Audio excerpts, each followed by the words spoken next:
ప్రభువునందు ప్రియ సహోదరి సహోదరులారా, ఈరోజు దేవుని వాగ్దానం ద్వారా మిమ్మల్ని పలకరించడం ఎంతో సంతోషం. ఈరోజు మనం ధ్యానించబోయే దేవుని వాక్యం కీర్తనలు 61:2. నా ప్రాణము తల్లడిల్లగా భూదిగంతముల నుండి నీకు మొరపెట్టుచున్నాను.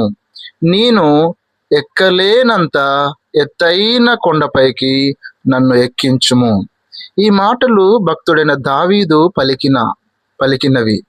దావీదు జీవితంలో ఎన్నో కష్టాలు, సవాళ్ళు ఎదుర్కొన్నాడు. ఒకసారి మన పరిస్థితి కూడా అలాగే ఉండవచ్చు. ప్రాణము తల్లడిల్లినప్పుడు కొన్నిసార్లు ఆర్థిక ఇబ్బందులు, అనారోగ్యము లేదా ఒంటరితనం వల్ల మనస్సు వికలమైపోతుంది. ఇక నా వల్ల కాదు అని అనిపించినప్పుడు మనం చేయాల్సింది ఒకటే, దేవుని పాదాల చెంత మొరపెట్టడము. భూదిగంతముల నుండి అంటే మనము ఏ స్థితిలో ఉన్నా, ఎంతటి అగాధములో ఉన్నా దేవుడు మన ప్రార్థన వినడానికి సిద్ధముగా ఉన్నాడు.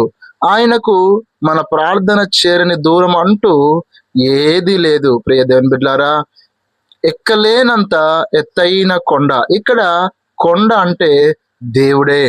మనకు ఆశ్రయదుర్గం.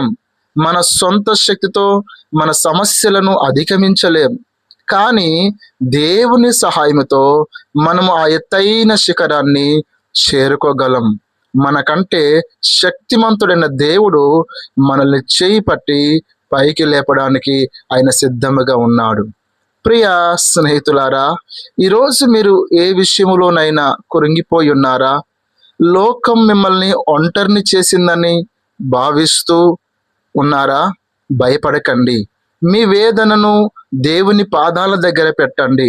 మీరు ఎక్కలేనంత ఎత్తైన సమస్యల నుండి ఆయన మిమ్మల్ని సురక్షితమైన ప్రదేశానికి చేరుస్తాడు.